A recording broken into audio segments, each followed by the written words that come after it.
We have a Honda Odyssey Herman boot. This is a B36A transmission.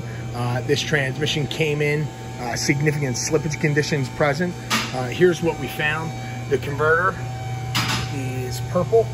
This converter obviously got extremely hot.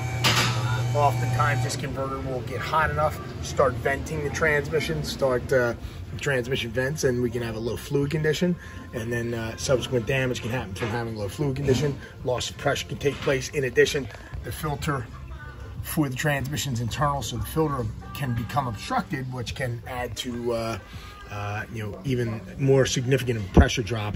Look at the transmission. Here's some of the clutches from the transmission. We can see those clutches are incinerated. Also look at the drum itself. We can see a significant amount of residue. In fact, it discolored the outside of the drum because these clutches were slipping that bad.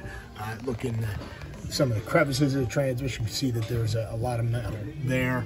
Also, here's the case, the other side, and this you can see the sludge in the bottom, clutch material. So this transmission is going to require a rebuild. In addition, going to need to replace steels, and we also have a pressure plate for this particular clutch pack.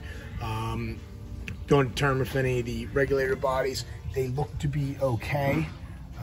Sometimes there's grooves that can be generated if there's a lot of material in the transmission, and it can actually damage the regulator body bores, and that would require replacement. So in addition to the normal rebuilding items, going to require some additional hard parts.